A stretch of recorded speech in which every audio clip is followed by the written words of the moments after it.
کوئٹہ کے نواحی علاقے سورینج میں کوئلے کی کان دب گئی، جام بحق 34 مزدوروں کی لاشیں نکال لی گئیں، دیگر کی تلاش جاری۔ صوبائی وزیر مائنز اینڈ منرلز میر شعیب نوشیروانی کا کہنا ہے جام بحق کانکنوں کے ورثاء کو 5-5 لاکھ اور زخمیوں کو 3-3 لاکھ روپے دیے جائیں گے۔ وزیر اعلیٰ بلوچستان کا واقعے پر اظہار افسوس، حکام سے رپورٹ طلب کر لی۔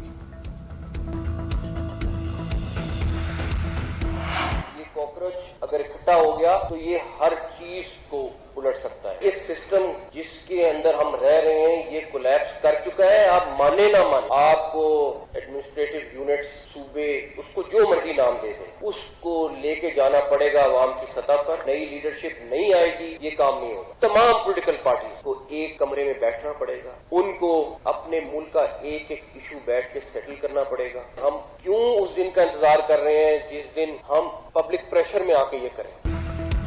ملک میں نئے صوبے یا نئے انتظامی یونٹ بنانا ہوں گے۔ جس نظام میں رہ رہے ہیں یہ ناکام ہو چکا، اس سسٹم میں رہتے ہوئے مسائل حل نہیں ہوں گے۔ جب تک بنیاد کو جمہوری طریقے سے ٹھیک نہیں کریں گے اس وقت تک کچھ ٹھیک نہیں ہوگا۔ پاکستان کا اکروچ اکٹھے ہو گئے تو سسٹم کو الٹ دیں گے، اس سے پہلے نظام کو ٹھیک کر لیں۔ وفاقی وزیر داخلہ محسن نقوی کا اکنامک سمٹ 2026 سے خطاب، کہا نوجوان طبقہ موجودہ نظام سے غیر مطمئن ہے۔ آج کا نوجوان اپنے مسائل کا حل چاہتا ہے، انہیں میرٹ پر نوکری اور روزگار کے مواقع چاہیے۔ زرعی ملک ہوتے ہوئے بھی اگر گندم باہر سے منگوانا پڑے تو ہم کامیاب نہیں ہیں۔ فیلڈ مارشل نے بارہا کہا جمہوریت کو ڈیریل نہیں ہونے دوں گا، موجودہ حکومت مدت پوری کرے گی، میں وفاقی وزیر داخلہ ہی رہوں گا، وزیر خارجہ کہیں نہیں جا رہے۔ وفاقی وزیر داخلہ محسن نقوی کی صحافیوں سے غیر رسمی گفتگو، کہا اس وقت ہر سیاسی جماعت اپنے بارے میں سوچ رہی ہے، نون لیگ اور پیپلز پارٹی کے ساتھ پی ٹی آئی کو بھی نظام بہتر کرنے میں ساتھ دینا پڑے گا۔ بانی پی ٹی آئی کے حوالے سے فیصلہ عدالتیں کریں گی، امریکہ سے جتنے مرضی اچھے تعلقات ہو جائیں، نظام ٹھیک نہ ہو تو کوئی فائدہ نہیں، میں صدارتی نظام کی بات نہیں کر رہا۔ ایک سوال پر کہا کہ آزاد کشمیر کا معاملہ وہاں کی حکومت دیکھ رہی ہے، میرا عمل دخل نہیں ہے۔ اگر کشمیر میں ہمارا مینڈیٹ چوری کیا گیا تو وفاقی حکومت کی الٹی گنتی شروع ہو جائے گی، chairman peoples party Bilawal Bhutto کا مظفر آباد میں خطاب، کہا الیکشن کمیشن جیسے اداروں کو فیصلہ کرنا پڑے گا، قومی مفاد زیادہ اہم ہے یا نون لیگ کا۔ میرپور میں الیکشن کے دوران دھاندلی کے ثبوت بھی پیش کیے گئے لیکن الیکشن کمیشن نے ایکشن لینے کی بجائے نتائج جاری کر دیے۔ جن اداروں میں مستقبل کے فیصلے ہوتے ہیں وہاں کشمیر کی نمائندگی ہونی چاہیے۔ انتخابات کے بعد ہم آئینی کنونشن بلائیں گے، حکومت، اپوزیشن، مہاجرین اور سول سوسائٹی کے نمائندوں کو شریک کریں گے۔ بلاول بھٹو نے پی ٹی آئی کو بائیکاٹ کی سیاست ختم کرنے کا مشورہ بھی دے دیا۔ نیا دن نئی قیمتیں، حکومت کا پیٹرولیم مصنوعات کی قیمتوں میں اضافے کا اعلان، پیٹرول 1 روپیہ 9 پیسے فی لیٹر مہنگا کر دیا گیا، ڈیزل کی قیمت میں 2 روپے 42 پیسے فی لیٹر اضافہ، پیٹرول کی نئی قیمت 336 روپے 15 پیسے فی لیٹر مقرر، ڈیزل کی نئی قیمت 393 روپے 4 پیسے فی لیٹر ہو گئی۔ مظلوموں کی بستی میں امن کے لیے اہم پیش رفت، غزہ میں حماس اور دیگر گروہوں کے غیر مسلح ہونے کا معاہدہ طے پا گیا، امریکی صدر ٹرمپ کا اعلان، کہا حماس کے ہتھیار چھوڑنے پر اسرائیلی افواج واپس جائیں گی، معاہدے پر منظم اور مرحلہ وار طریقے سے عمل کیا جائے گا، غزہ کا انتظام نئی فلسطینی فورس سنبھالے گی، عالمی استحکام فورس نئی فلسطینی پولیس کے ساتھ مل کر کام کرے گی، عرب میڈیا کے مطابق ہتھیار بین الاقوامی فورس کے حوالے کیے جائیں گے، معاہدے کے تحت غزہ کے کچھ علاقوں کو غیر فوجی زون بنایا جائے گا، حماس نے قطر، ترکی اور مصر سمیت 40 ممالک کے ذریعے مذاکرات کیے۔ سعودی عرب کی میزبانی میں کثیر الملکی میری ٹائم دفاعی اتحاد پر اہم اجلاس، پاکستان سمیت 43 ممالک اور یورپی یونین کے نمائندوں کی شرکت، اجلاس میں بحیرہ احمر، باب المندب اور خلیج عدن کی سیکورٹی پر تفصیلی مشاورت، عالمی تجارت اور سپلائی چین کے تحفظ کے لیے مشترکہ اقدامات پر اتفاق، سعودی عرب کو اتحاد کا بانی، قائد اور ہیڈ کوارٹر کا میزبان مقرر کرنے پر اتفاق، رکن ممالک کے فوجی منصوبہ ساز آئندہ مرحلے میں چارٹر کو حتمی شکل دیں گے، اتحاد کے قیام کے لیے تنظیمی ڈھانچہ اور کمانڈ اینڈ کنٹرول سسٹم مکمل کیا جائے گا، اعلامیہ کے مطابق اتحاد کے قیام سے عالمی سمندری سلامتی اور علاقائی استحکام کو فروغ ملے گا۔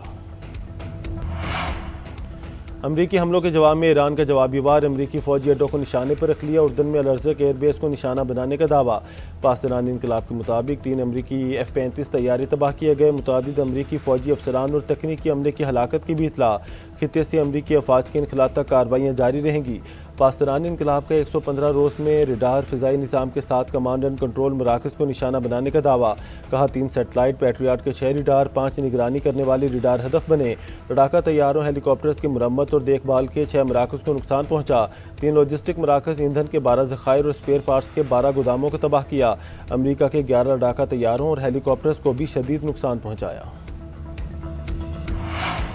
امریکی فوجی کمانڈ نے طیارے گرانے کا ایرانی دعویٰ مسترد کر دیا۔ سینٹکام کے مطابق اردن میں F-35 طیارے تباہ ہوئے، نہ نقصان پہنچا۔ ایرانی میزائل اور ڈرون روک لیے یا اہداف تک نہیں پہنچے۔ سینٹکام نے آئل ٹینکر MT نورا کے امریکی ناکہ بندی کو عبور کرنے کی خبر کو بھی غلط قرار دے دیا۔ امریکی سینٹ میں ایران کے خلاف جنگ روکنے کی قرارداد مسترد۔ ریپبلکنز نے صدر ٹرمپ کے اختیارات محدود کرنے کی کوشش ناکام بنا دی۔ قرارداد کے حق میں 49 اور مخالفت میں 50 ووٹ آئے۔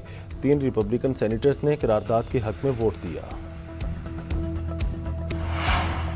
خطے کے ممالک اسرائیلی فالس فلیگ کارروائیوں سے ہوشیار رہیں۔ ایرانی وزیر خارجہ عباس عراقچی نے خبردار کر دیا، خطے کے امن کو نقصان پہنچانے کی کوششیں تشویشناک قرار۔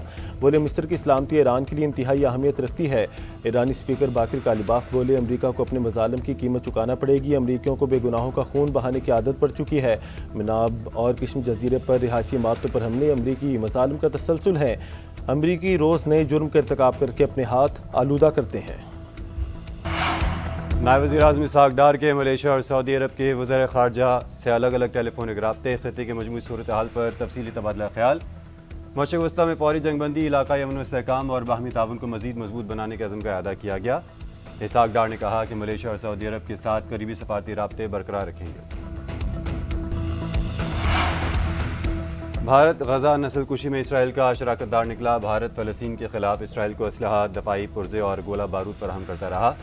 ایمنسٹی انٹرنیشنل کی رپورٹ میں انکشافات۔ رپورٹ کے مطابق ہندوستانی کمپنیز نے غزہ میں نسل کشی کے دوران 2596 اسرائیل کو بھیجیں اور کھیپوں میں توپ خانے کے گولے، مشین گن کے پرزے، اسکائی اسٹرائکر، ڈرونز اور بختربند گاڑیوں کے پرزے اور دیگر آلات شامل تھے۔ بلوچستان کے ضلع خزدار میں سیکورٹی فورسز کی انٹیلیجنس بیسڈ کارروائی۔ بھارتی اسپانسرڈ 4 دہشت گرد رہنما سے ISPR کے مطابق آپریشن میں بارود سے بھری 2 گاڑیاں بھی تباہ کر دی گئیں۔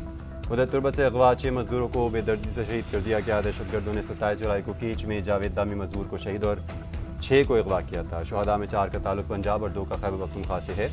کچھ روز قبل ماشکل میں بھی 5 غیر مقامی مزدوروں کو شہید کیا گیا۔ وزیر اعلیٰ بلوچستان سرفراز بگٹی کی جانب سے واقعے کی مذمت، کہا دہشت گردوں اور سہولت کاروں کو ایک کیفر کردار تک پہنچایا جائے گا۔ صدر مملکت سے وزیر داخلہ محسن نقوی کی ملاقات۔ ملک میں امن و امان کی مجموعی صورتحال پر تبادلہ خیال۔ خیبر پختونخوا اور بلوچستان کی سیکورٹی صورتحال زیر بحث آئی۔ محسن نقوی نے صدر کو خیبر پختونخوا اور بلوچستان میں دہشت گردی کے خلاف اقدامات سے آگاہ کیا۔ صدر آصف علی زرداری کا دہشت گردی کے خلاف پاک فوج کو خراج تحسین۔ قانون نافذ کرنے والے اداروں اور پولیس کی پیشہ ورانہ صلاحیتوں کو سراہا، کہا دہشت گردی کے خاتمے اور امن کے لیے قوم فورسز کے ساتھ ہیں۔ ملک بھر میں بجلی کے اسمارٹ میٹرز کی تنصیب ناگزیر ہے۔ بجلی چوری کو مکمل طور پر ختم کرنے کے لیے پاور سیکٹر میں ہر سطح پر سخت اقدامات کرنا ہوں گے۔ بہترین کارکردگی والی ڈسکوز کو اعزاز سے نوازا جائے گا۔ وزیر اعظم شہباز شریف کی زیر صدارت پاور ڈویژن کے امور پر جائزہ اجلاس۔ تقسیم کار کمپنیز کے بلنگ سسٹم کا ٹیکنیکل آڈٹ کروانے کی ہدایت۔ وزیر اعظم کی زیر صدارت بیرون ملک مقیم پاکستانیوں سے متعلق بھی اجلاس۔ اوورسیز کے لیے سفارت خانوں میں سہولیات کا جائزہ لیا۔ شہباز شریف نے QR کوڈ سے شکایات کے اندراج کا ڈیجیٹل نظام خوشائند قرار دیا۔ نئے انتظامی یونٹس کے قیام سے بنیادی مسائل کے حل میں مدد ملے گی۔ آئین میں ترمیم کر کے نئے صوبے اور یونٹ بنائے جا سکتے ہیں۔ سپریم کورٹ بار ایسوسی ایشن کے سابق صدر احسن بھون کا اکنامک سمٹ سے خطاب۔ تاجر رہنما احسن تنویر کا کہنا ہے کہ پاکستان نے $130 ارب کا قرض لے رکھا ہے۔ سسٹم میں کئی غلطیاں ہیں جنہیں ٹھیک کرنا ہوگا۔ ہمیں کام کرنے دیں، ہمارے ہاتھ کھول دیں، ہم پر اعتماد کریں تو بزنس کمیونٹی $200 ارب کی ایکسپورٹ دے گی۔ بزنس کمیونٹی کو ہر صوبے سے سینٹ میں 2، قومی اسمبلی میں 4 اور صوبائی اسمبلیوں میں 10 نشستیں ملنی چاہیے۔